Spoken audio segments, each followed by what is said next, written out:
एक सवाल मैं जरा सुमन शर्मा जी से ले लूं। बीजेपी की प्रवक्ता सुमन शर्मा जी एक बार फिर से हमारे साथ कनेक्ट हो गई हैं।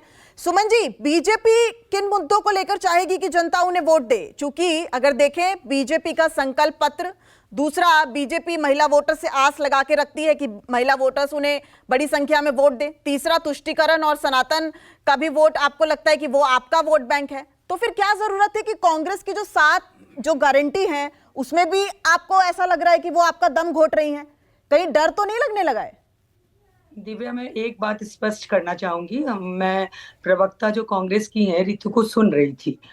राजस्थान की अगर कॉन्सेप्ट में हम बात करें तो पिछले 5 वर्षों में ये 7 गारंटी आई है। 1 महीने पहले, 3 महीने पहले, ज्यादा से ज्यादा 4.5 साल तक होटलों में मौज मस्ती करने वाली कांग्रेस पार्टी और कुर्सी बचाओ कुर्सी खिस्सा का खेलने वाली कांग्रेस पार्टी 6 महीनों में सक्रिय होकर कई गारंटियां देती है। मैं तो उनके पिछले गारंटी की बात कर रही हूँ जो राहुल गांधी जी राजस्थान में आके बोले थे कि 10 दिन 1 से 10 गिनिए और 10 दिन में संपूर्ण कर्ज माफी।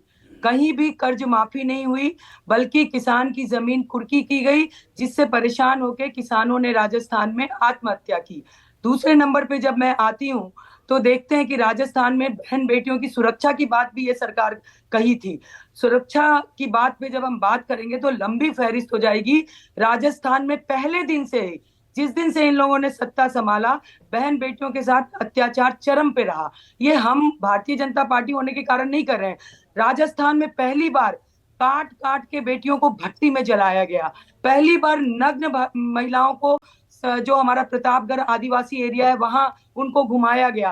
पहली बार पति के सामने महिला को नग्न करके गैंग रेप किया गया। ये घटना सामान्य नहीं थी। उसके बाद इनके एक सेकंड मंत्री जो मुख्यमंत्री के बाद अपना वर्चस्व रखते हैं, वो कहते हैं कि राजस्थान के विधानसभा में यहाँ महिला उत्पीड़न में नंबर 1 राजस्थान इसलिए है क्योंकि ये मर्दों का प्रदेश है। तो राजस्थान की बेटियों में बहुत गुस्सा है। मैं आपको बताऊं, जब हम सड़क पे उतरते हैं तो राजस्थान की बेटियां अपने साथ हुए अत्याचार का बदला लेने को तैयार हैं। अगर आप हमें मुखिया बना रहे हैं लेकिन आप हमें सुरक्षा नहीं दे रहे हैं, अपनी गारंटी का हवा खुद उड़ा रहे हैं, मुखिया बन के हम क्या करेंगे जब हम सड़कों पे सुरक्षित ही सुमन नहीं जी, अभी ऋतु जी ने कहा कि वसुंधरा की सरकार में तो एफआईआर भी लॉन्च नहीं होती थी, कम से कम हमने एफआईआर तो लॉन्च करवाई। ये मैं गलत बोल रही हूँ। इन्होंने अलवर की घटना के बाद 2 थाने बनाए, एफआईआर का नाटक किया। कहाँ हो रहा है? राजस्थान के कोने कोने में ये अपने आप को बचाने के लिए कि नंबर 1 एट्रोसिटीज में इसलिए आ गए कि हम लोग एफआईआर बहुत करा रहे हैं,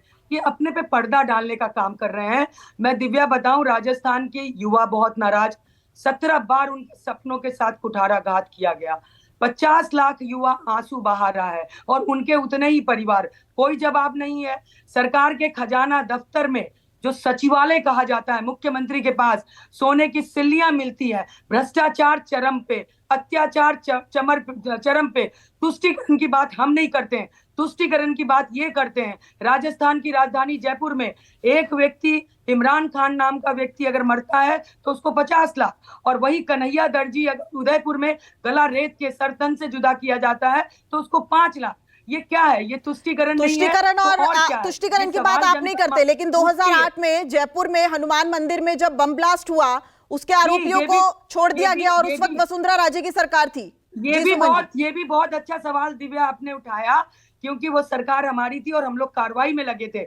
और ये सरकार आके क्या की आपको मालूम है? बम ब्लास्ट करने वालों को क्लीन चिट, अपने वकीलों को वहां खड़ा नहीं किया और उनको क्लीन चिट दे दिया। ये तुष्टीकरण की बात कर हुई या नहीं हुई? हम लोग पे आरोप लगाते हैं। जब आरोपी बरी हुए तो राज्य में वसुंधरा राजे की सरकार थी। सुमन जी, इस सरकार ने किया।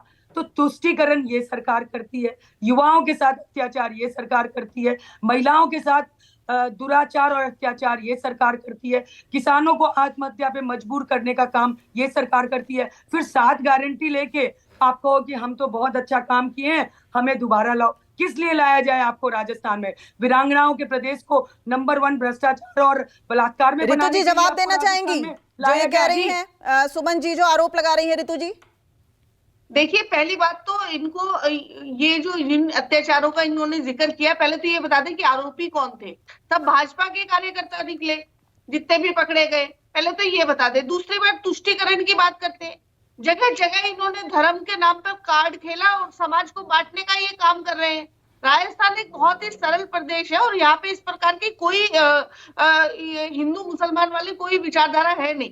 लेकिन यहाँ भी ये लोग, क्योंकि धरातल पर इनका काम नहीं है, इनके जो खुद के अंदर जो है इतनी बंदरबाट चल रही है, इतनी लड़ाई चल रही है, तो ये किस आधार पर वोट मांगेंगे? तो ये यहाँ पर भी धर्म का कार्ड खेल रहे हैं। सुमन जी आएंगे आपके पास, रुक जाइए, रितु जी को अपना जवाब देने दीजिए, फिर आएंगे। सुमन जी आपके पास आएंगे। जी रितु जी। यहाँ पे ये समाज में जहर फैलाने का काम जो है ये कर रहे हैं। दूसरी बात इन्होंने बोली कि जो है कन्हैया के बारे में, जो प्रधानमंत्री जी ने भी मंच से बोली, तो कन्हैया को करने वाले तो वो तो बीजेपी के कार्यकर्ता थे, वो तो उसमें जांच में निकल गया। आप बताइए कि आप ऐसे आतंकवादियों का पालन पोषण किस लिए करते हैं? अच्छा ठीक है, चलिए ठीक है रितु जी, मेरे साथ स्टूडियो में